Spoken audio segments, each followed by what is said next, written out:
All right, we are looking at imperialism, or what is sometimes called new imperialism, and what was going on around the world at this time. Now, it's important to notice that imperialism is different than colonialism or colonization. So, you have colonialism versus imperialism. Colonialism is what we already kind of looked at, and they sometimes get interchanged in language, and that's simply because they are very similar, but there are some differences. It's also why new imperialism, the word new gets attached to imperialism, because they get interchanged at times.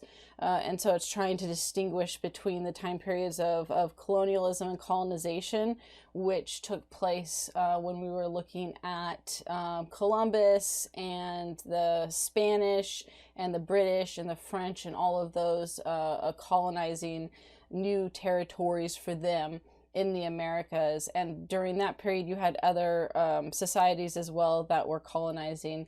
And that period versus, so if you're looking at the 1500s to 1600s of colonization to imperialism, when you're looking at the mid to late 1800s to early 1900s, just before World War One. And so that's kind of your difference in time period. So colonialism is the earlier period. Let's go up there.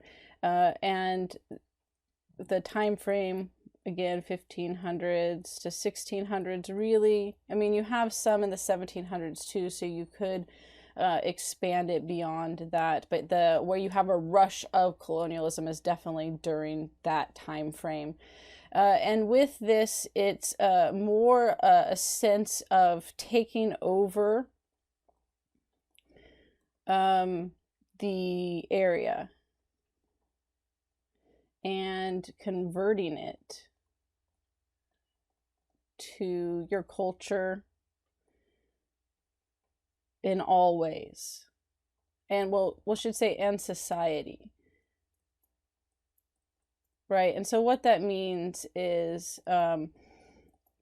it's not just using it for an economic purpose, but rather people are moving and settling to that area with the intention of permanently staying, and with it, not just bringing their culture, but completely terraforming, if you will, that area in all ways. They brought over their own seeds and animals, and so food and plants and all of that, with the intent of making it the same as the other countries. So, for example, it's often why you had the area called New England, because it was meant to be a New England, a new place of England.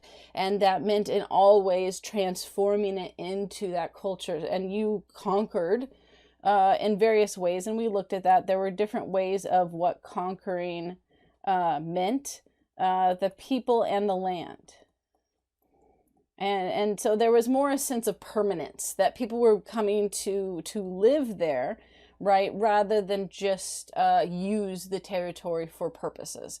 And so that's colonialism and colonization specifically,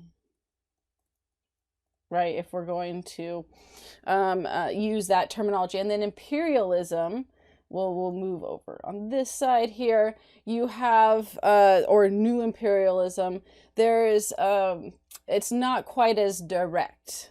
And there is going to be direct and indirect rule, but it's still not quite as direct as colonization, as the intent of colonization. So your goal is more going to be based on economics and spheres of influence, right? And utilizing the people and location to achieve that. So people don't move in as much either. Not about settling permanently. right? You're there. Some may not even move at all, and we'll look at the different characteristics and stuff.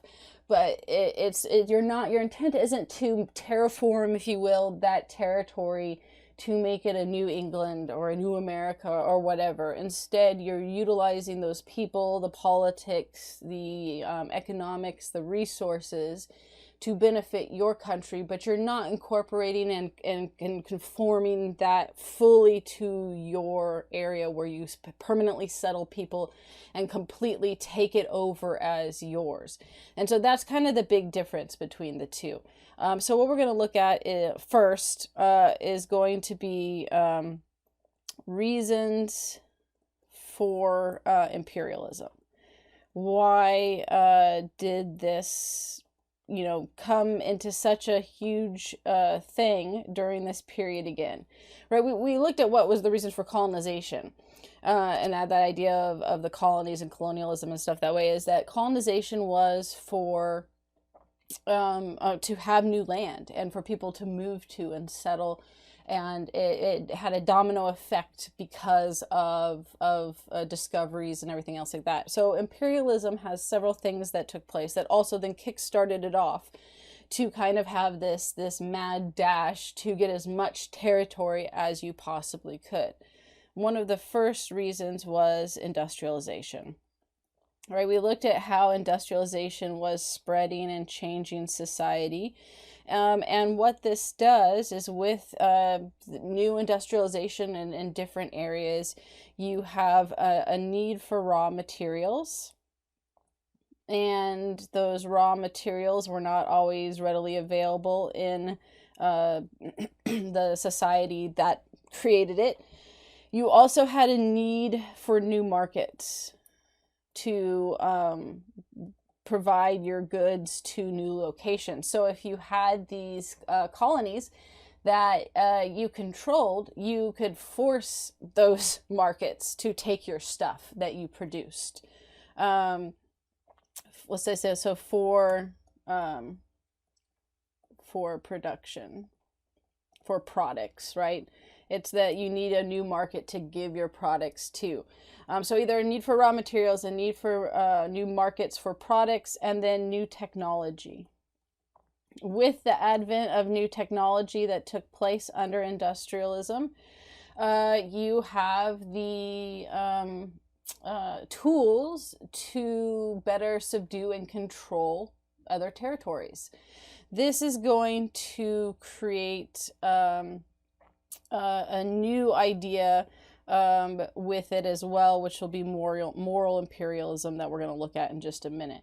But this new technology was definitely this idea that they now have the technology to easily take over, the technology to help others that are not as civilized. And we'll put it in here. So this is a separate thing. And then lastly, economic reasons, which could be its own category, but it definitely falls under industrialization as well, is that there's a whole new push for economic gain and what the colonies can provide you. So you're looking to have trade, new trade ports, and goods that you can use either again for products that you create or just having a new trade market or location. So the next one was scientific racism, and there's two things that really came in with this. The first is going to be the development of social Darwinism, which also coincides with industrialism. And then we'll look at moral imperialism.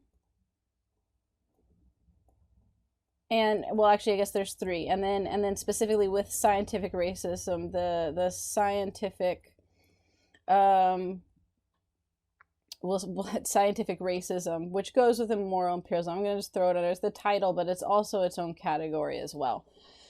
So social Darwinism has to do with the idea of survival of the fittest. And this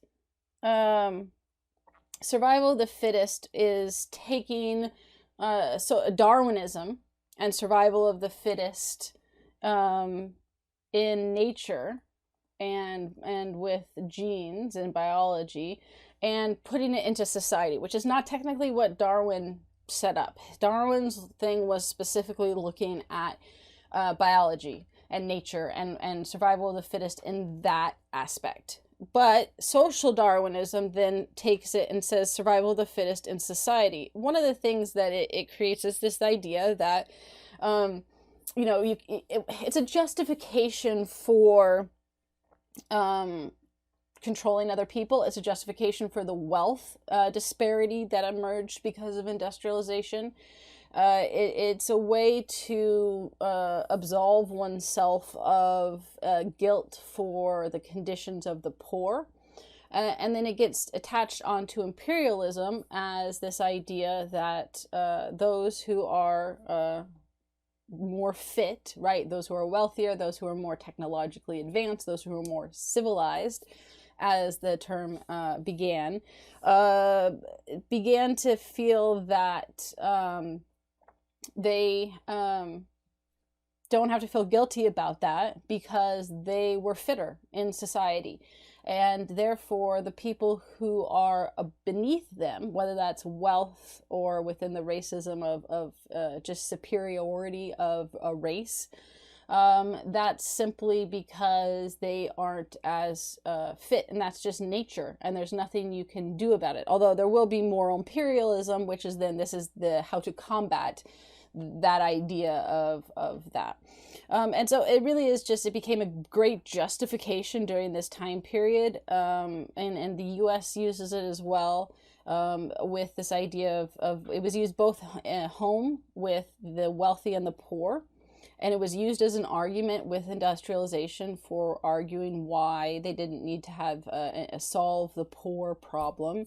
That the wealthy were, just in being extremely wealthy while taking advantage of the poor, because the poor, had basically done it to themselves. That was the other thing that goes with it, is this idea that hard work and choices is what either makes you fit or not. So that being lazy is why you are not equal, right? You're poor because, they're poor because, one, survival of the fittest, but also because clearly they have their drugs and alcohol and things like that, right? This society and nation is beneath us because, that's how nature intended it. Plus, then they're going to throw in other scientific racism and actual, pseudoscience to set up and justify it. Now, moral imperialism goes into kind of a reaction to social Darwinism, which was this idea that, here, I'm going to erase scientific racism. We'll come back to that. So I have space here to write with that. This is where you're going to get the white man's burden, which we're going to look at in a minute. Now, the title, The White Man's Burden, comes from a poem Rudyard Kipling wrote, but it became a statement as well, as that if you are fitter, if you are more civilized, and this was the other aspect of it, that there was civilization and barbarianism, and industrialization was more civilized, right? This idea of industrialization and progress meant more civilized. And so societies, nations that didn't have industrialization yet, and those technological advances, then they were considered less civilized. So the societies that were more civilized had an obligation to help those less fortunate societies, right? And that's where then you get to the white man's burden, that somehow, because these other societies aren't up to industrialization yet, then the wealthier and more progressed and civilized nations have that moral obligation to help out. This is why we see in New Imperialism there is a focus on development, right? With railroads, education. These things were not something that were put in, if you're looking at early colonization, because it was all about taking over and controlling. And now it's saying that we have an obligation to better, right, the society. Of course, there was an economic gain for this as well.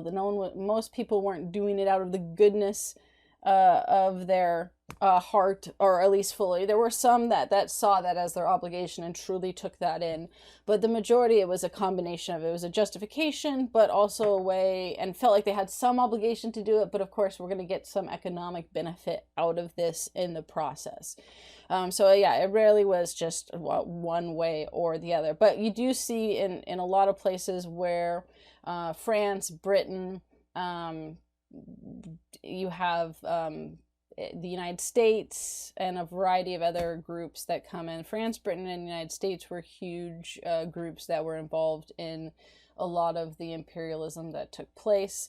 But all the major powers played a role in it at some point, right? They focused on a lot of the places that they took over in adding these type of building projects or educational projects because of that concept of we're civilized, they're not, and so we need to expand and help in that process. So I want to take a look at the White Man's Burden poem, which was written by a poet who was British, Rudyard Kipling, after the Philippines were taken over after the Spanish-American War by the United States.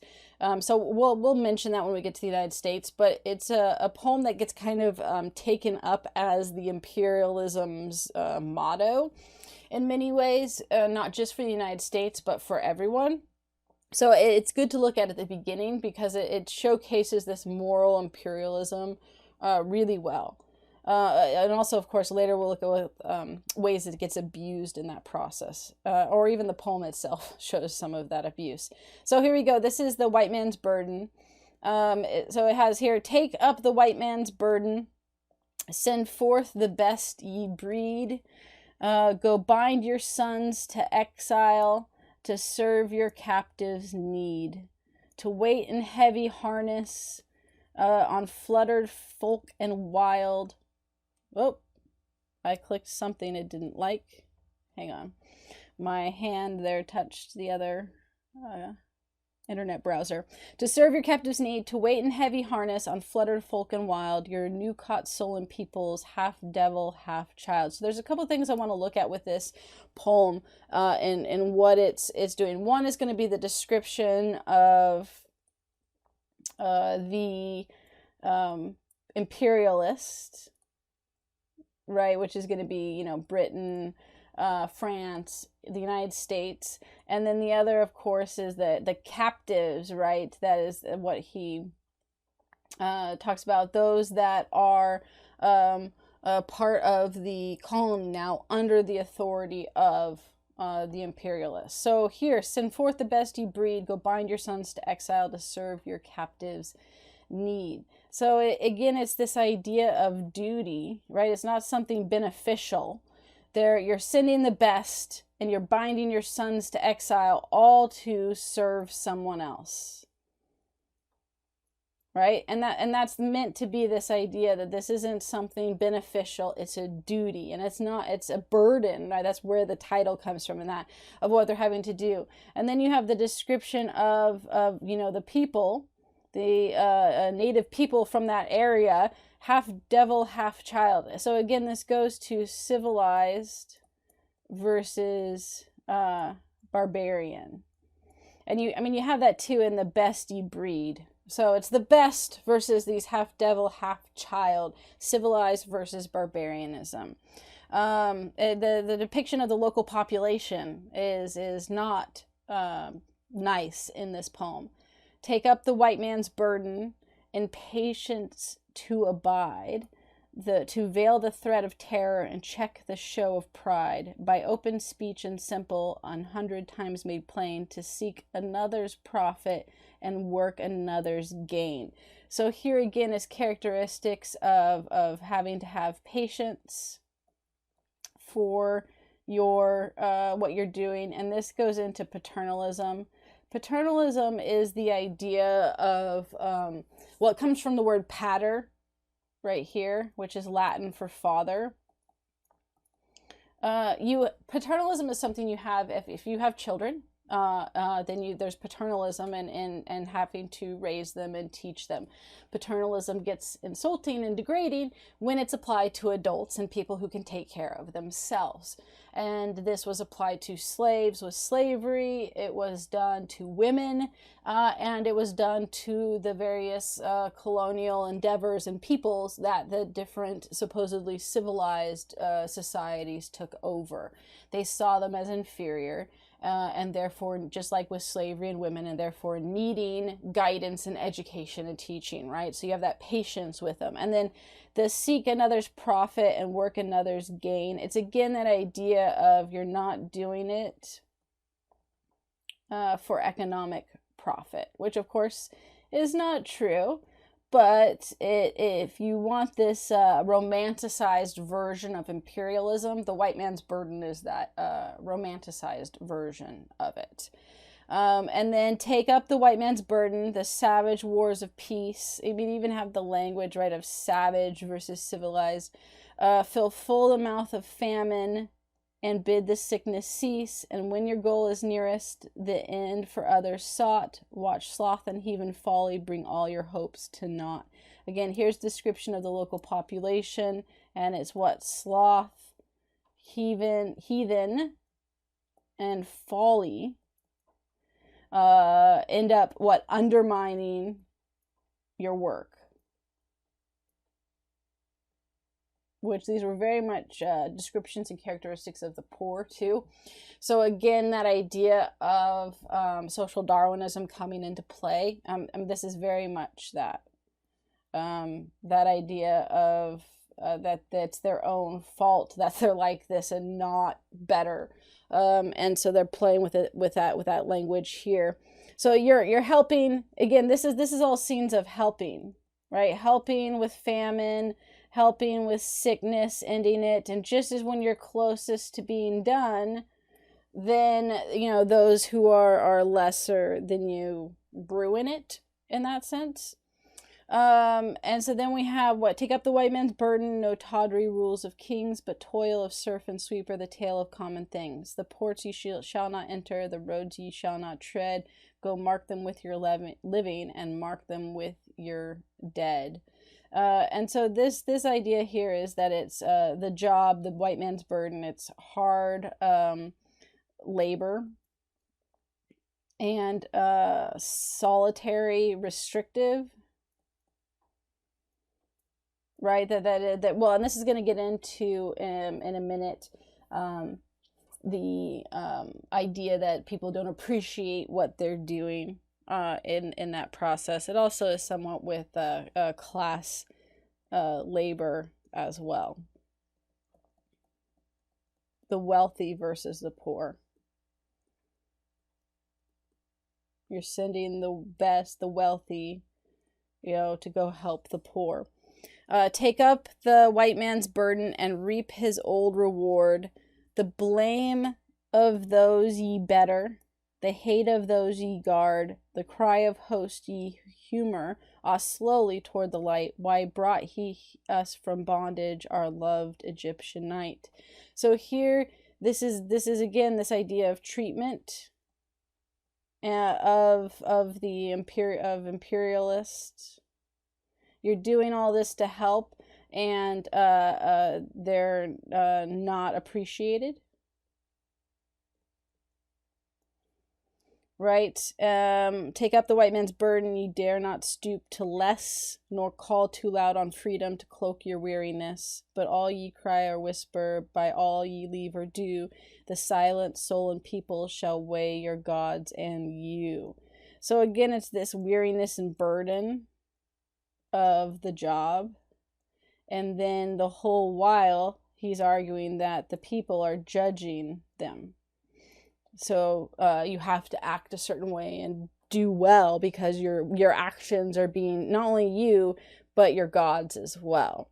Take up the white man's burden, have done with childish days, the lightly proffered laurel, the easy ungrudged praise. Come now to search your manhood through all the thankless years, cold edge with dear-bought wisdom, the judgment of your peers. And so then this is right, done with childish ways, so, growing up, but also this idea of searching your manhood. It's again this idea of growing, becoming a man. That's why you're sending off your sons, right? And while they're toiling through this thankless years, it brings you wisdom and judgment of your peers. So that there is, what do you get out of it besides helping people? Wisdom and the peers. So that's not going to be the people that they're in control of, but the people back in their home country are acknowledging the sacrifice that they did. And it definitely is with this idea of burden, is that it's a sacrifice. So that's a moral imperialism, is this idea of that you have a duty and obligation to help those, and they're not going to want you there, and they're not going to be happy about it, but they don't know better. You know better for them, because they're not even civilized, and you have to have patience. All the helping, there's going to be things that get undermined every time you try to help, and it's going to be hard work. And not appreciated, and always going to be judged even through your tiredness. But ultimately at the end, it's worth it, because you get, you become a man, you gain in wisdom and the appreciation of your peers. So it made sense that this idea of the white man's burden became the kind of central theme for imperialism that people look to in that sense. And then you have scientific racism within part of this, right? So the social Darwinism, the moral imperialism, it's all couched in terms of racism. And then you have the scientific part of it. And the science behind that was that, pseudoscience, but that they created scientific, I'll put in quotations because again, it's pseudoscience, proof of this superiority of the white man, which were, you look at the early industrialized places, England, Germany, the United States, right? It's largely European groups, and we could put that, if we want to, of European societies or peoples. It wasn't societies, it's people of European descent, which is the white people and stuff that way. And so they had measurements of skulls, and they had these outlines of, and we'll look at some pictures in just a minute that showcase what we're talking about here. This idea that that you could measure scientifically and determine where someone was in the scale of evolution. And of course, the European descent was the most evolved, which thus then gave them the moral authority to colonize other places. Well, not colonize, but set up controlled areas in that process. So science, this pseudoscience was used to justify and reinforce social Darwinism and moral imperialism. It later gets used by Hitler in arguing for superiority over the Jewish population as well. And they used very similar methods of measuring skull circumference, nose, and everything else that way. After scientific racism, then you have nationalism.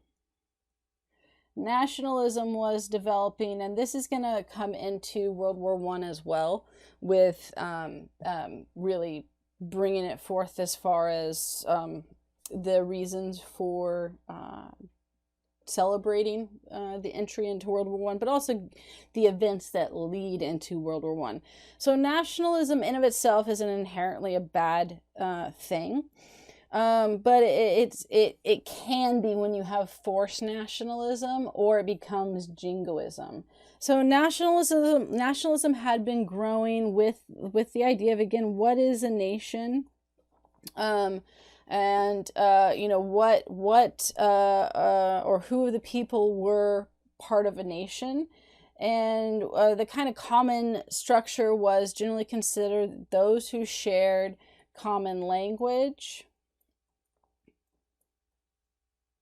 culture, and history, and usually location as well too. So location alone wasn't enough, but it did play a role in that. So nationalism then was pride in your nation, right? So that people became extremely prideful of and wanted it to succeed, of their place, right? They're proud to be British. They're proud to be American. And with this was influenced by industrialization and the idea of progress and competing that way for it. This is going to fuel imperialism, because the idea was that the more colonies you had, the more powerful you were, and the more ability you were able to have influence on a world stage. So people scrambled to gain territory which they could have control over, because that gave them that sense of superiority and power that these great powers had. And so that definitely fueled an intense interest and desire to scramble to find more territories, not only from the great powers, these larger groups like France, Spain, England, Germany, and then the United States, but also other countries that were smaller that were hoping to get included in the discussion. And wanting to have some influence in that sense. Then you also have the printing press and new technology with the telegram that allow for news and information to spread faster, and more people were literate as time was going on as well. And all of this then creates an interesting competition between nations for who is better. And this is going to lead to where it becomes problematic, where you get jingoism, right? Where jingoism is excessive pride. So jingoism, excessive pride in one's nation, with the hope of failure in others. So it's not just that you're extremely prideful and patriotic, if you will, but that you want others to fail. And in fact, you take glee and happiness and pride in the failure of others. Because with this, the idea is the failure of others means your success, right? As a nation, not as an individual. Jingoism is going to be something, we'll come back and talk about this when we get to World War I next, because it's developing here. And that's why we're talking about it now. And it fueled imperialism and the race with imperialism. But it also fueled World War I, the start of World War I. So jingoism and nationalism continue to play an important role in the world setting after this period as well. And then lastly, military purposes for reasons for imperialism, right? Military, the ability to have bases, staging grounds, areas for resources and training, all of this is going to influence and to have people desire certain locations in the world for colonies that you take over. People, because they are going to use these different areas that they control to fight. I mean, this is part of also why World War I becomes a world war rather than just a smaller war, is all of the colonial holdings of during imperialism are ending up in the battle as well. Whether they want to or not, they end up having to fight for the country that controls them. So you have people for the actual military bases, staging ground. It gives you, all of this can give you advantages over other nations, which goes back to nationalism as well. And then, of course, the raw goods and materials that can help build military technology as well. It was available in certain areas, or wealth. So raw goods and materials and economic wealth that develops from these, that also leads to military technology and spending money, all which can help you be a stronger nation. So those are the reasons for imperialism. So let's look before we get into the types of imperialism, and then give it in a quick view of India, of Africa, and the United States, one of the areas that they take. Let's look at some of these. There's a lot of political cartoons during this period that addressed what was going on. Some that supported, some that questioned. So here, this is Puck magazine. This is at the cover of one, and it showcases her dressed up in this military uniform with it saying world power, and you have the army, the navy, expansion. And so it's showcasing that industrialization with the new technology of the ship. Here, I mean, this is that part of that too, is that this is new technology. So you have the industrialization, and that helps with expansion. It also, of course, is because it's a military ship, and the Navy and the Army, also that they're the ones that are enforcing that control as a world power, coming to take over other areas. The next one we have the white man's burden.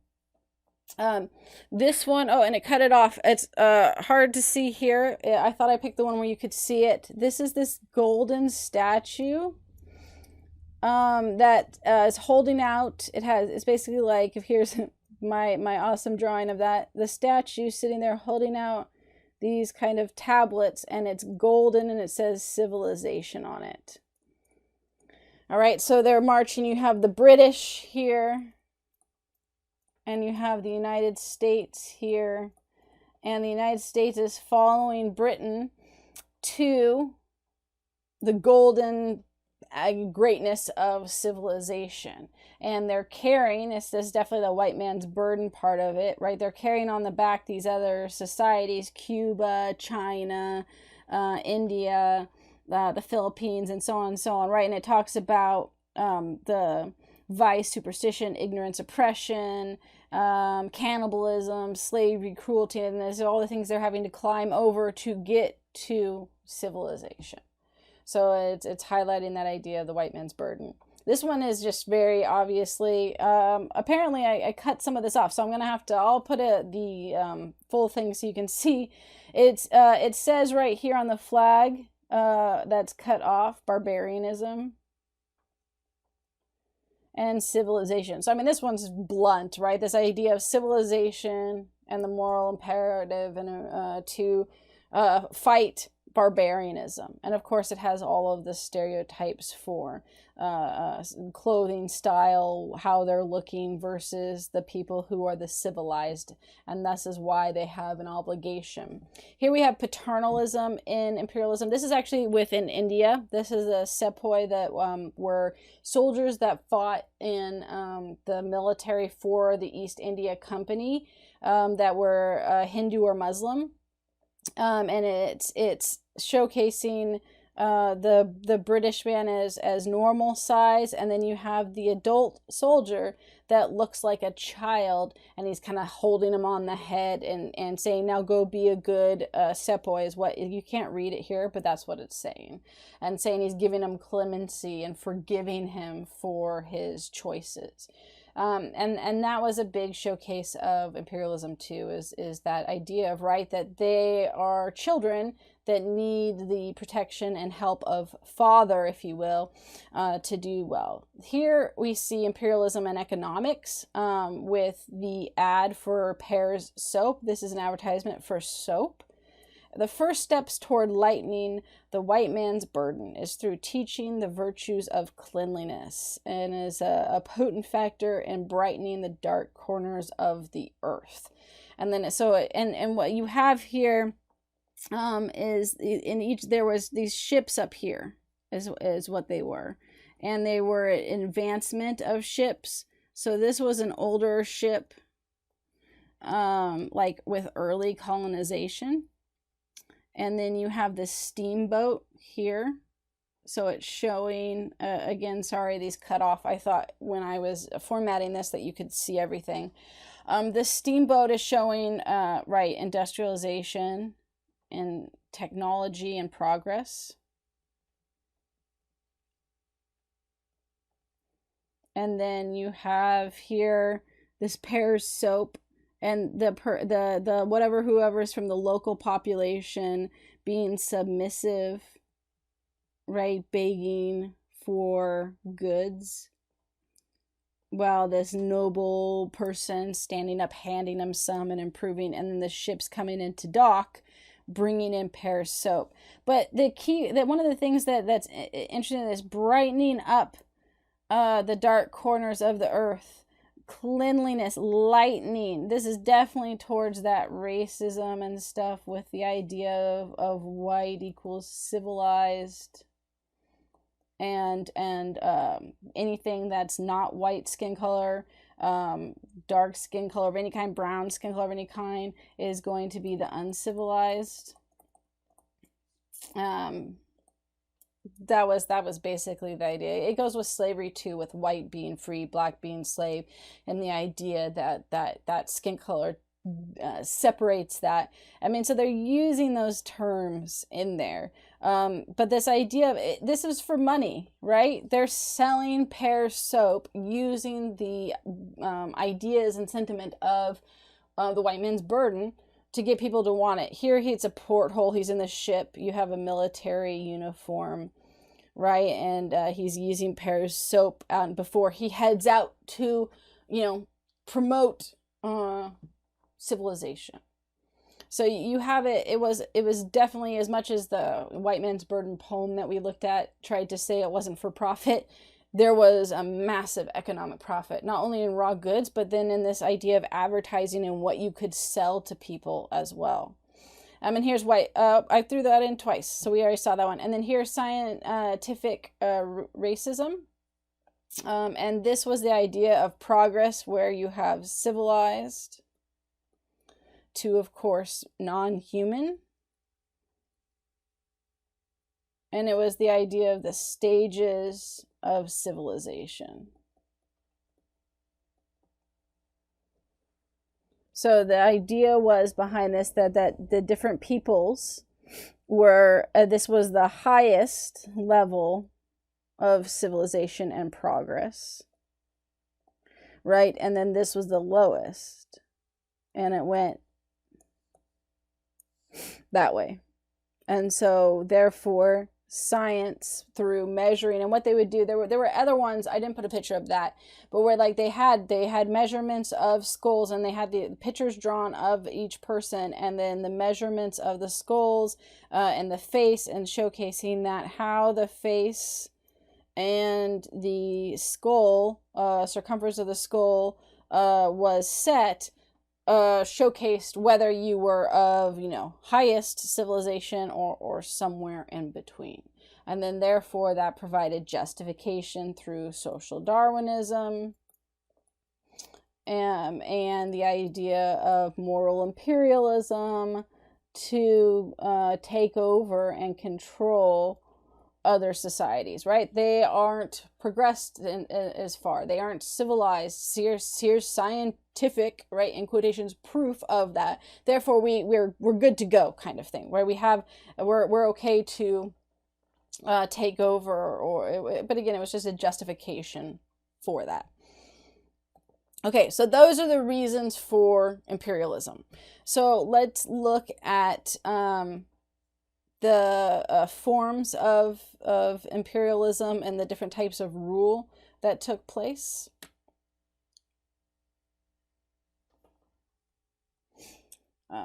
Forms of rule, say, in imperialism. So you have direct rule.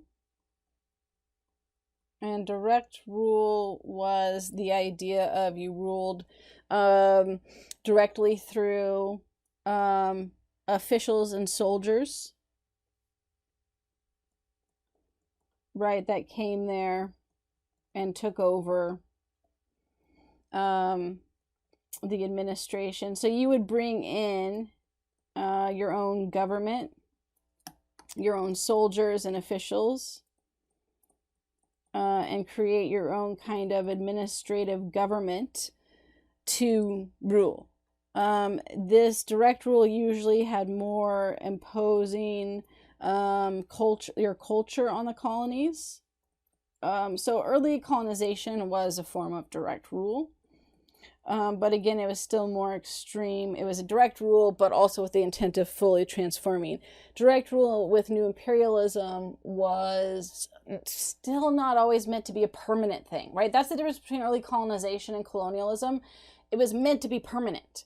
Direct rule through new imperialism functioned in a lot of the same ways. I mean, in part because they were taking the playbook from past examples. But there wasn't a sense of permanence in the same way, right? It was much more for economic gain and a temporary thing. And maybe it wouldn't be temporary for the nation, but the people living there weren't planning on settling permanently. They were going to move back, and the new people might come in. And so that's kind of the difference between direct rule in colonization and early colonial societies and direct rule in imperialism is really that sense of I'm moving here and I'm living here and this is my new life, versus I'm moving here because this is going to benefit me, and then after so many years of service I'm going back home and some new administrative or soldiers and officials will come in. But this is very much you take over and control through your people, right? And you do that through the soldiers, the administration, things like that. The next type is indirect rule. And indirect rule then is the opposite of direct rule. You rely on, they relied on local leaders and government. So whether that was kings, princes, whatever government system and rulers were set up, you relied on them to rule, and it was based on your interest though, right? So you were the shadow government. Basically, you controlled them, and it could be through force, but this was more of a focus on economic gain and persuasion versus force, right? So that you would get the local population, the elite, to support you, and you didn't have to provide force. Now, it didn't mean you did use military if needed, but it was not the first option. Instead, you wanted to use the economic gain. Again, largely elite and nobility and wealthy of population supported this. And they helped push your agenda. And in return, they got an education, they made money, they profited and benefited from this. So in direct rule, there tends to be less benefit from anyone within the local population that you're controlling. Whereas indirect rule, you have specific areas where you gain influence and control, but the poor definitely don't. So, right, the poor do not benefit from this in any circumstance, of any type of rule. And then there is more of a focus on education, as we mentioned, building projects, improvements and things like that, over living in mass and stuff, right? So that there is an attempt to improve infrastructure. Now, it doesn't mean direct rule doesn't improve infrastructure as well. It's just it's not something that they certainly didn't create the facade that it was for the people. Whereas in indirect rule, you definitely had a facade for the people. And again, it's complicated. It's not black and white in the sense of oh, it was only for those who were in control, or it was only for the benefit of the local population. The reality is that some of these things were really beneficial to the local population, but they often came at a price. It was rare that there was something that was fully beneficial that didn't have some cost attached to it, or only that it was beneficial for a select group of people like the wealthy and the elite, and others who were left out from this. Okay, so that's that. So, and then you have protectorates and spheres of influence. So protectorates were local rulers left in place, which, again, this usually went with indirect rule within these. Both this one and spheres of influence are going to be different forms of indirect rule. So local rulers were left in place, but they were expected, right, with like the indirect rule, to follow the advice of the Europeans, right, whoever was in charge of what they wanted. And this could vary. This could be, right, it could be for trade, it could be missionaries, right, it could be the government, for whatever political purpose, right, whoever was in charge. It also could be merchants, and we'll see that with India for the East India Company. The company actually ran things for a while.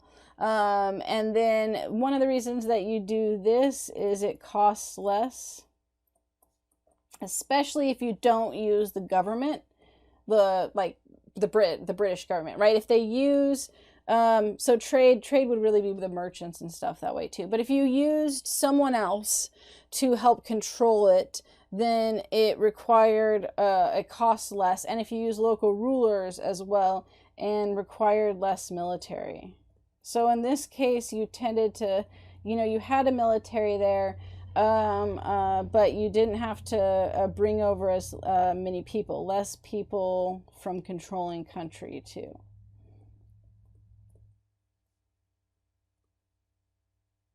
Right, so this was the idea that you try to get the local rulers on board. It's a facade government, it's a sham government, but they rule, but you are controlling them in many ways. And then spheres of influence is more an economic one. So the whole purpose is economic, and that's made clear from the beginning. The protectorates with indirect rule was a mix of cultural people with putting on British culture, building projects, some people living there. Whereas the spheres of influence, it was that outside powers claimed exclusive investment or trading privileges. Right, so they don't. They're just saying like we conquered you, or we beat you in war, or we're taking over this area, and you can't challenge us, and so we claim exclusive investment and trading rights, and other countries can't trade with you, or they have to do so and pay more. And like, you know, that we get the benefit that way. So there was less government, or let's say less physical presence. In each of these, you had to have some people there. But the spheres of influence, you didn't have it. That was more the idea of indirect rule through making them an economic partner, when they weren't really a partner, an economic resource for your country. And you're like, you have goods we want, you have a good location, you have stuff we want, we get trading rights and rights to your materials. If we say other people can have stuff, then we'll let you know, or they're going to pay more, but we're benefiting. This was definitely this one, the spheres of influence, you very much had a clear, like, it was more obvious that you were being used, because they didn't hide it as much. It was that there still could be building projects with this one, but it really was just more of an obvious, we're using you for economic gain. Thanks. Whereas some of the others tried to put it under, like I said, moral imperialism, missionaries, and conversion to Christianity over other areas. Okay, so we looked at reasons and different types or forms. So I want to look at three kind of groups where you had this imperialism that took place. India is going to be our first, and kind of look at how that developed and started. And that actually starts with the East India Company. Now, the East India Company had a long history, going back even before the Revolutionary War, and was a British company that the British government actually bolstered up to support financially in many cases. And they became a major power and controller, enforcer of imperialism, if you will, for the British Empire. And India was one of the areas. They're going to reach into China with opium. So it's very much this idea of goods and what can be provided. And you have, they did tea obviously before, that we saw with the Revolutionary War, with the Boston Massacre, or Boston Tea Party, sorry, not the massacre, the Boston Tea Party. That was what the East India Company, and opium again with China, was a huge market that they took into, and then in India as well. But what's interesting with India is, in where these other areas, they were more trading merchants that the British government had a hand in, they became a more direct ruler in India than anywhere else in control. Their job initially was tax collectors when they started in the India region for the Mughal Empire. And they were there for the Mughal Emperor and the empire, and the princes, and that area and continent. And what happens is, as they move into other territories, it was just seen as how the British controlled the region. And it was in the guise of also improvement and trying to make things more efficient. They did build railroads. And they did, and I mean, it was for their purpose to make tax collecting more efficient. And they also had some buildings and roads and things like that. So buildings and roads. In order to, basically in 1856, and wanting more revenue, they took over the wealthy northern kingdom of took over the northern kingdom of Awada, and well, they broke the treaties that were there, with which the original treaties that were set up by the British and the East India Company. said that the king had sovereignty, and by taking over the northern kingdoms for more revenue, they broke the treaty that was originally in place, which was something that happened a lot as far as we see that with the United States and Native Americans, as well as their territories and stuff, that you create treaties and then they just decide when they don't like them anymore to break them. The thing why this didn't immediately cause a revolt at this point is that there were a lot of Indians whose wealth and livelihood was connected to the company. So you had in India, you had the wealthy, you had the princes, the wealthy and businessmen that all, as well as some merchants, that had all of their livelihood and wealth was connected to the East India Company. Right? And so if you're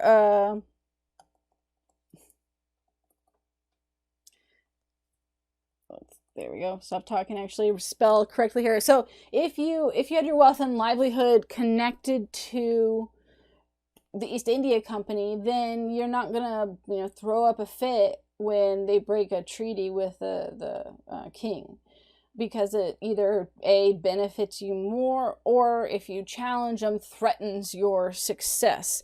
So this benefited this population when they took over. It's a smaller population than the rest, but it benefited them. This eventually is going to cause problems because after they take over, the larger population in India does not benefit. And the East India Company begins to get more aggressive and violent when not only collecting money, but in their actions and treatment of people. More aggressive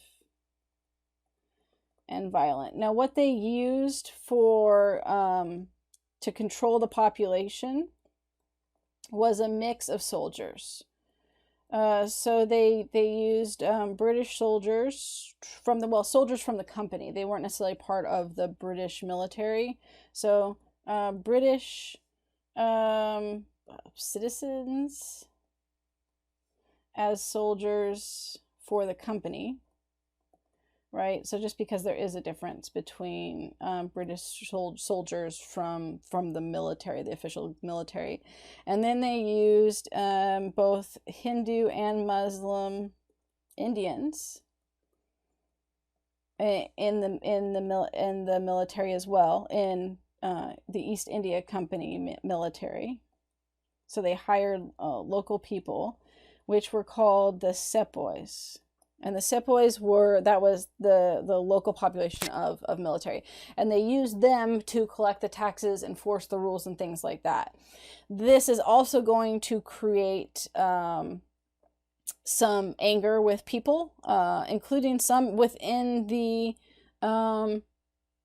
Sep Boy unit as well. And the fact that they just became harsher, they were more violent, they were more enforceful of collecting the taxes, raising the taxes. They were known to take things they wanted, so they'd move into the different regions to collect taxes, and if they decided you had something they liked, they would just take it. So they could be violent. They were definitely bullies. And all of this, along with the increasing amount of control and that they were taking, and the wealth going to a very small percentage of the population in India, led to resentment. Not surprisingly, this came to a head in what became known as the Sep Boy Rebellion in 1857. And this is after this all settles down, it's going to shift to the British government taking over full control. So what happened with this is that there were rumors that spread that the new rifles that they were getting, the cartridges that they had to put in, were greased with cow and pig fat. So the new rifles cartridges were increased. Pig fat. Now the problem with this is that the cow and pig fat ends up making it, those things were forbidden by the Hindus and Muslims. Right? So they covered all bases for this. More importantly, this was seen as, the rumor started that this was done intentionally. There were different reasons for why it was done intentionally. One was by Christians that wanted to convert them. Others is just because they didn't care. Right? There was a variety of rumors for, but all believe that it was done intentionally, that this was not an accident or an unknown thing. And there's arguments for that as well, that it was just someone being completely dense about the situation, that they should have known better. So when these rumors started to circulate, along with the economic complaints and violence that was increasing, this all led to a revolt against the British. And what they did with that is they massacred the soldiers, the British soldiers that were there, the British company soldiers. And from there, they moved to take control of the capital in Delhi, and then after that, spread out. Then they declared the independence of Indian people. So you have this won't be ultimately successful, but it's the first attempt at overthrowing that, and then the rebellion spread to the general populace. So one of the things that you see with this is when you have in too much of a group being cruel, or not enough of the wealth or benefits spreading, it becomes problematic. And we see this here with the East India Company. You're going to have also independent people in Africa that in certain areas that are going to be left to try to control the population as well. And it always goes poorly. They become too brutal. They're out for their own personal interests. Not that imperialism ever was like a benefit for those who were being conquered and controlled, but there were different levels of how bad it could be. And you tended to see with individual companies and groups being given the authority to control the region because the government didn't want to spend the money to do it, which is what was going on here, that it goes poorly, in part because they end up being too brutal and selfish in their own personal interest. So the consequences of this is that it shifts away from the East India Company and moves towards the British government taking over control. And they name, this is when you have Queen Victoria gets named Empress of India. So it becomes a full-fledged territory of Great Britain. So like I said, the British government eventually sends in, this is what, 1876, eventually sends in the British military, and they're going to take over and shift to direct rule. So you had this kind of direct but indirect rule through the East India Company. And after that failed, then the British government is going to come in and be more forceful with that control and structure. So what they decided to do is try to take away the independent kingdoms and smaller territories and make it a single colonial, or a single colony, essentially, of India, rather than the independent territories and princes. This will create a sense of nationalism, though, along with the attempt to impose British culture.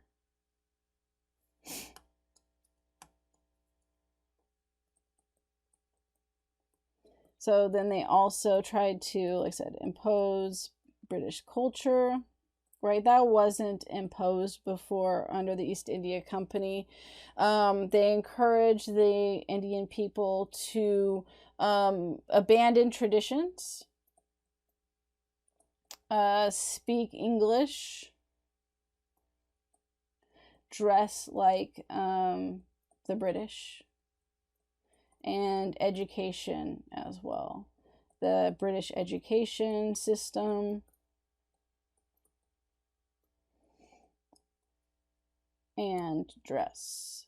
So the whole idea was the complete imposition of British culture as better. And this was definitely a moral imperialism. The colonial government, justified this now, the new colonial government with the British rule, as it was their duty to civilize the people of India, right? And so we're doing this grand thing because we have an obligation and a duty to civilize them. That's that moral imperialism. This eventually, it takes a while, but it does eventually lead to a national sentiment amongst the Indian elite. And in part, this has to do with the fact that they were educated in British, not just culture, but in British law, language, ideals, right? And that's going, and for some of the elite, they were actually sent to Britain to study. And this, not surprisingly, as they gain more and more of this idea of well-educated Indians who had some of the British sentiment that they grew up with and that they were educated with, in 1885, they actually created the Indian National Congress and used this to assert their rights to reform first and eventually independence, and obtain rights through the British that they didn't have before, through the British government, and then eventually independence. So the education and development that was set up for putting British culture into place with the Indian population, especially the elite, ends up being used against the British later on to be able to gain independence. First rights and reform, and then eventually independence. Okay, so the next group that we're going to look at, what was that, 4, 5? Let's see, I lose 5 now. Is the Scramble for Africa. What was going on in Africa? And it's called the Scramble for Africa because it really was this mad dash to control the region.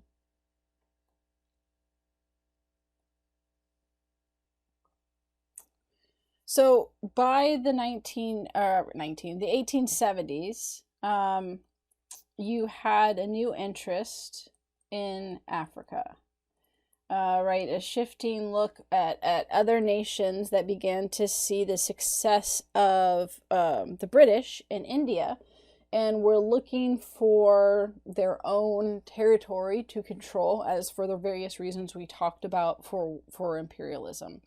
One of the earliest was the French emperor, Napoleon the Third, named after Napoleon, and he was a relative. He helped sponsor the Suez Canal in Egypt. And this was for economic reasons as well as strategic positioning of being able to have an access way for ships and the military. This was initially supported by businessmen and the government because they saw it as a benefit to them as well. And with their support, it led to other building projects that took place, and which in of itself, again, isn't inherently a bad thing, but what happens with it is going to be. So you have improvements to the harbors that take place after the Suez Canal, telegraph systems that come into play. You also have other building projects as well. So there was a lot of building and infrastructure that was taking place. The problem is that how this was all paid for is that the different European governments, and they went to different European governments to help build this stuff. They didn't just do it out of the kindness of their heart and for free. They paid for this through loans from the European governments. And these loans, of course, had interest. And interest that the Europeans charged more, we'll say high interest, than the interest that other European nations would have paid. And so this became the catalyst to seize control when Great Britain and France collectively decided that they needed to ensure that they'd get paid. They took over the Egyptian treasury.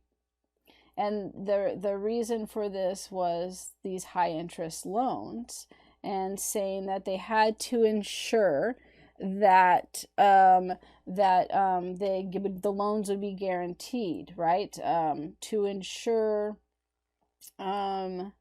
payment, and specifically because of the interest, right, that they were not getting back.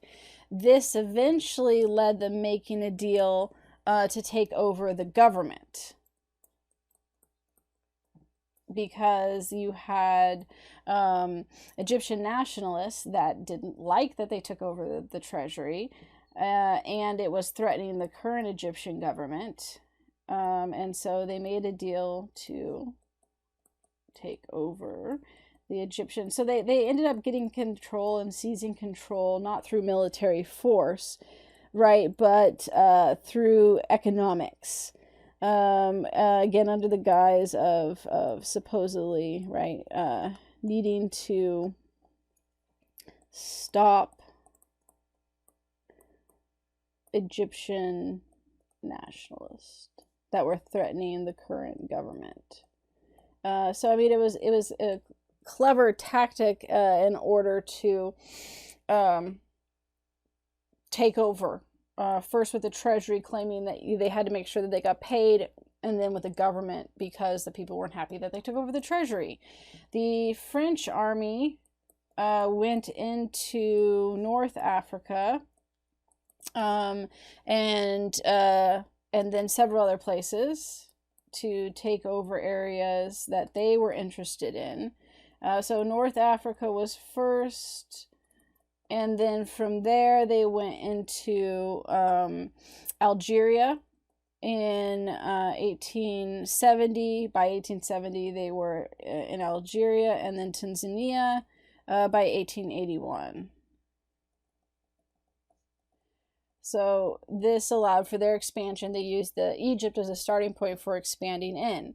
what happens from this is then by the 1880s, you have European governments that were racing to the interior of Africa, because they saw like this early system of people taking over areas in Africa, and they didn't want to lose out on the economic gain that by waiting. And it was really this kind of mad race, which led to fighting between the Europeans. It also led to fighting between the local population, as they were forced to fight for the Europeans or against other groups that allied with them. They played on the local elites' self-interest to help them support them and fight other groups. And so this really led to a lot of bloodshed and military force, and a lot of devastation in the regions that they were taking over. So you end up having the French, the Belgians, the Portuguese, the Italians, and the Germans all fighting over African territory. This final thing that happens with this is King Leopold III of Belgium takes over the Congo region. Leopold, did I say the second of Belgium, and he takes over the Congo and the region of Central Africa, and claims that as his own territory. And this created conflict with France. And was he was known as being incredibly cruel. The others, there were all of the area in Africa, the local populations and peoples were treated really poorly, and there was a lot of violence and forced labor that took place. But this kick-started off a violent fight for control for Central and Southern Africa.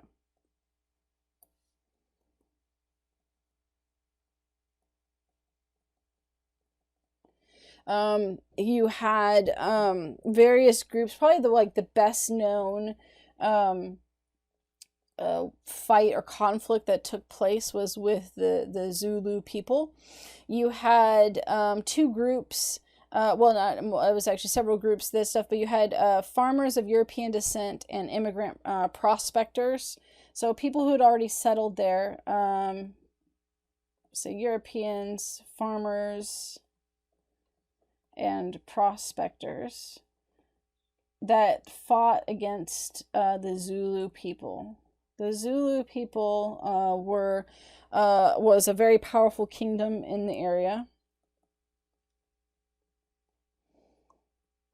A lot of regions and kings found themselves not in a position to fight against the Europeans that came in, and decided to make diplomatic treaties, hoping that it would give them some autonomy and authority. And that led to them being willing to fight other African nations and groups in an attempt to keep their sovereignty. The Zulu was a powerful kingdom in the area, and they rejected the attempts at agreements and other alliances and things like that, in part because they had always been a strong military force. Through the tactics that they had with camouflage and stealth were kind of their big things. And they consistently resisted the British for quite a while, more so than most were able to do, which is why, again, several decided to make alliances rather than fight, because they realized that they didn't have a chance. They were eventually defeated, but it took tens of thousands of Europeans being thrown at them, compared to the Zulu forces. They were far outnumbered. So while they were eventually defeated, they were outnumbered in people and weapons, right? They were fighting against guns and weapons that were deadlier, versus they had spears and they had some shields and stuff, but it wasn't going to compare to that. Plus, you had massive number of people being thrown at them, and they held off for a really long time. So if it had been a more equal footing, they most likely would have won. They were really strong, good warriors, but you just can't compete with the sheer number that was being thrown at them during these conflicts. And then ultimately the military aspects of technology with weaponry and things like that. They in 1879, the last Zulu king was captured. They were defeated and the king captured, and he was interrogated and tortured in order to try to get him to confess to certain things, so that the British could prove that they were superior. So tortured to confess to using British tactics to prove they were inferior. And the idea with this was that it was that whole, we're better, we're parts. There's no way they could have held out that long against us if just using traditional Zulu methods and tactics. They had to be using British or European tactics, or getting help from someone in order to be successful this way. What ultimately happens is the tensions between the foreign powers get so great that they decide to hold a Berlin conference to divide up Africa. Because they're saying, look, we're fighting so much for territory. Let's actually meet and figure this out in a way that doesn't involve us all killing each other. Of course, there were 14 nations that were represented in the Berlin Conference, none of which were African nations. And it definitely was, they believed that they had the right to determine the fate of African civilization, which was clear with the fact that they didn't invite anyone from any of those African nations, and did so without any consideration for the territories that they were taking. So they decided to resolve disputes that anyone that controlled coastal regions in Africa would also get the corresponding interior territory. And this was the idea, that they needed that so they weren't cut off completely. But the key with this, right, is that the purpose is that they divided up Africa. And they did it in a way that completely ignored regional boundaries. Right? They literally drew lines on a map to divide Africa for themselves.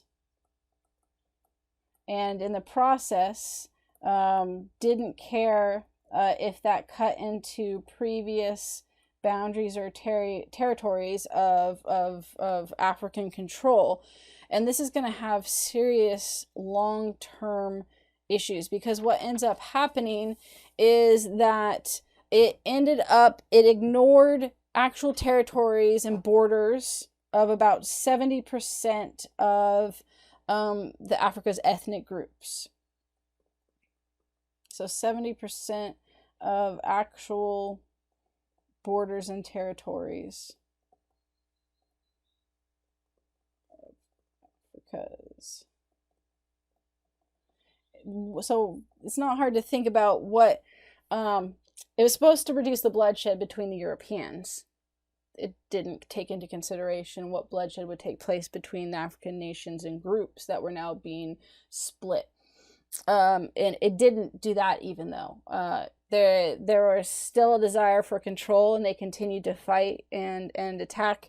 But what this larger consequence of what happens with this is that it forced people of different groups to live together as now a new territory. Some who had been enemies.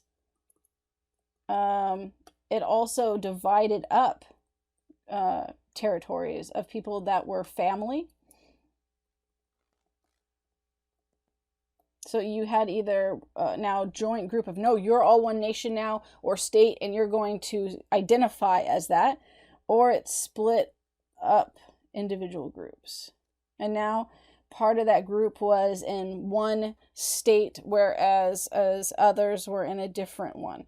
This, of course, is going to create long-term warfare that's going to emerge, especially after the Europeans leave, between groups that hated each other, as well as divisions and separations from family and cousins and other allies. You also had far more of indentured labor, slavery, poor working conditions, callous treatment compared to some of the other regions. Because there, and this certainly had a connection to the view of Africans in with slavery, and the view of Africans in the world as less civilized, less progressed, and therefore they had a right to treat them poorly. And so you have a lot that were forced to mine for diamonds, gold.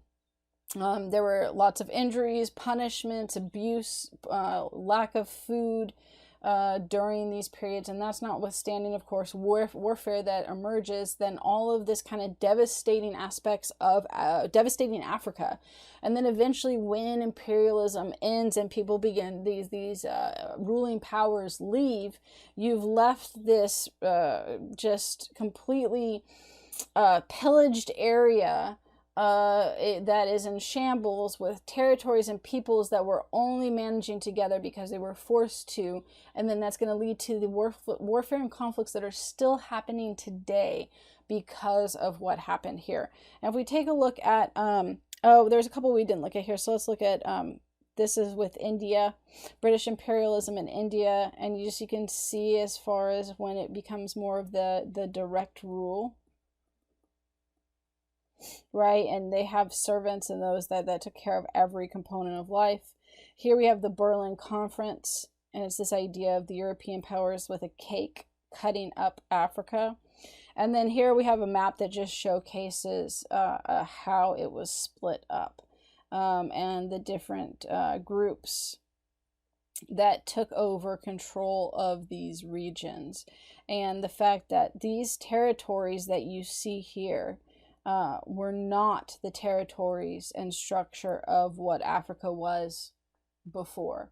And it really was just a complete rejection or lack of caring about those ethnic groups and borders and traditions. It was all about the European powers and what they did. And this reorganization of the map of Africa, like I said, led to not only abuse of the African people, but significant conflict after the fact. And all of imperialism leaves long-term conflict everywhere. But you significantly have a longer consequence and impact with Africa. And then here was the Fighting the Zulu. This was done to showcase this idea. This was done by not an African artist, and it very much was meant to be this kind of heroic idea of somehow two guys fighting the, or at least several of the Zulu warriors. It's got this one guy with just a pistol, and he's got a sword while he's standing over and defending his the fellow soldier. But this is not accurate at all. And then they got people coming from behind him. This was meant to make it look like the European heroic stand of the Europeans. So meant to show a false sense of a heroic stand by Europeans.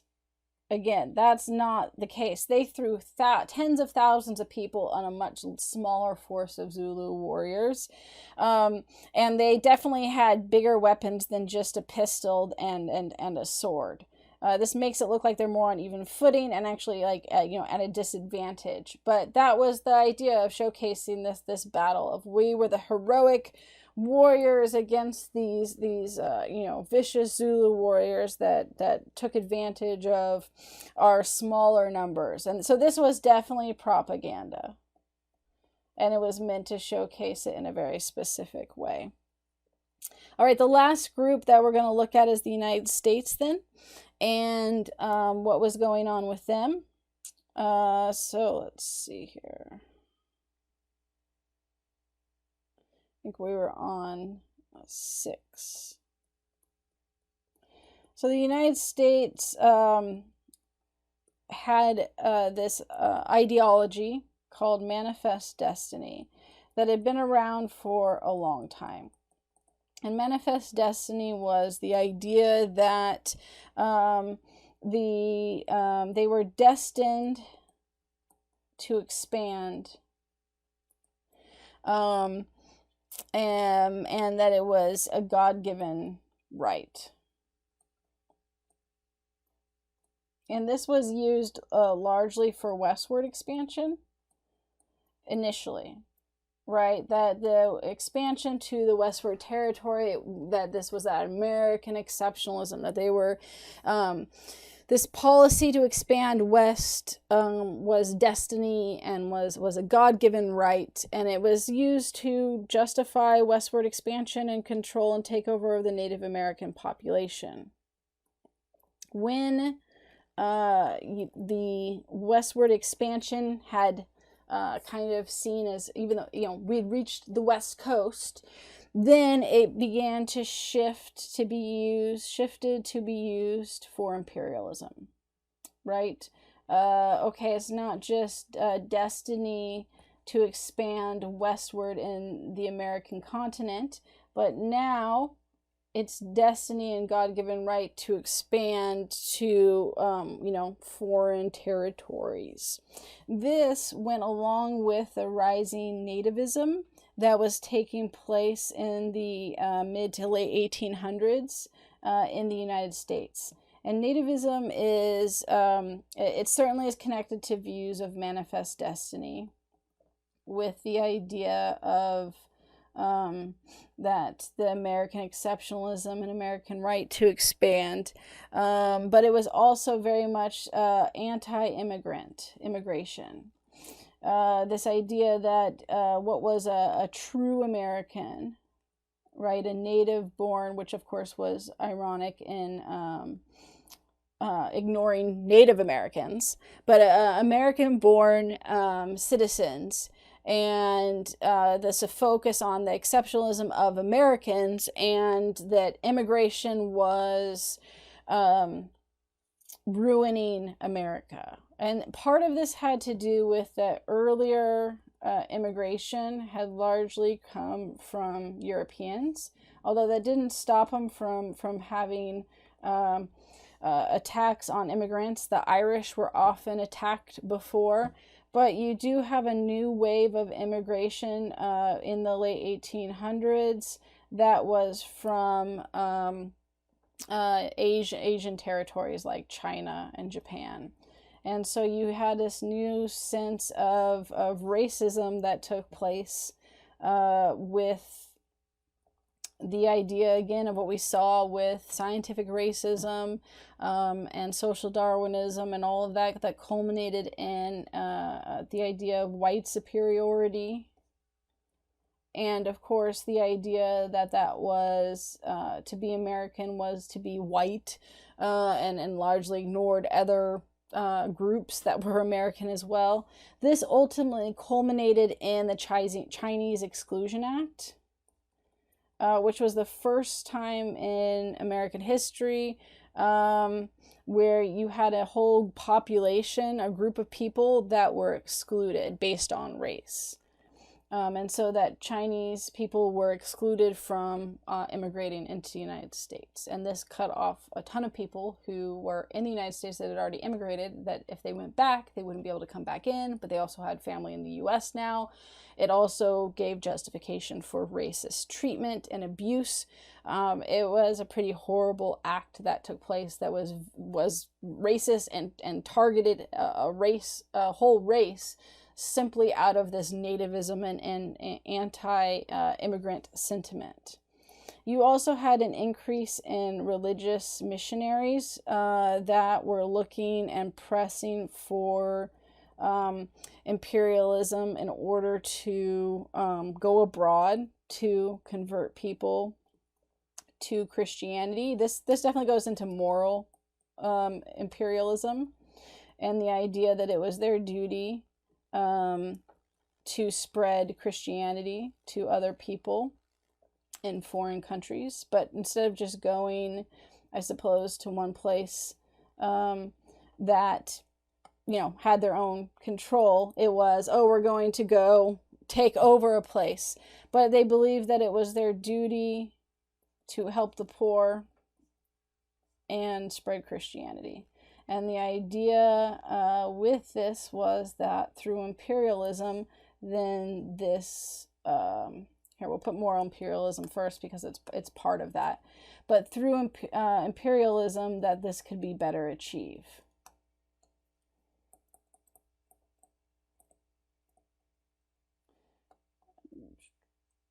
Okay. And then that's definitely was, so they promote expansion and control, and then that idea of right, civilized races, civilized people have a duty to teach others.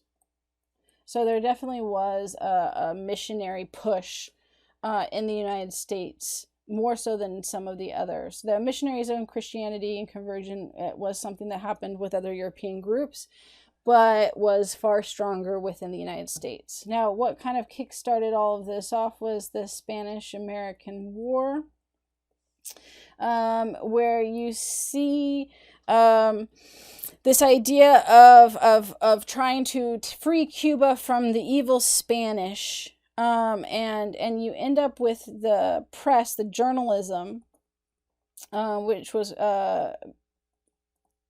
helping spread and promote, sensationalize this conflict, and it helped get the American population to be really behind this. They used a lot of terms like liberty and freedom as what it was fighting for, right? So that it was based on this idea of liberty and freedom, and we have to help bring this to Cuba, right? Get rid of and overthrow the evil Spanish. The press and journal and stories were all about the struggle and the Spanish abuse. So the struggle of Cuba and Spanish abuse. So it's not surprising that within the propaganda that the press was giving at this time, with using these terms like liberty and freedom, that once you had the explosion of the USS Maine that was stationed over there, that this was blamed on and exaggerated, blamed on the Spanish and exaggerated, that you ended up kind of getting full support by the U.S. to be involved in this, and also feel like they had an obligation, again, that moral imperialism, to help others. And that's where it kind of, that the language that was used, right? All of this that we've been looking at here with liberty and freedom, the stories, it all creates this sense that they had an obligation not just to help out Cuba, but to help out others that needed it as well. And so, not surprisingly, this quickly moves and escalates from aiding the Cubans, right, to an imperial venture to other territorials. And that really kickstarts off imperialism within the United States. So from this, under the guise of liberty and freedom, right, for other areas, you have the shift in foreign policy to imperialism in the United States. So freedom, the United States shapes their foreign policy to imperialistic ideology. Because the United States had kind of been up to this point that wasn't what they did, but because of this change, that's what happens. And so then from there you have the spread to the Philippines, and then to Puerto Rico, all were taking over and creating spheres of influence and indirect rule. Guam, along with some military force too, when there was Cuba, right? Put that one in. And then finally Hawaii as well. And so all of these areas were, well, that was weird. All right. Were taken over for a variety of reasons. Some we talked about. But one of the biggest things within these reasons was, we'll say reasons and structure, right? We looked at with the language that was being developed. They used it as a military venture at first, because it was like with the Spanish-American War, and terming that idea of going and freeing other areas. And so it makes sense that if you get this development of imperialistic thought with the Spanish-American War, then you initially start off with military venture and language and action. And so you send the military to conquer and take over other areas under the guise of saving them.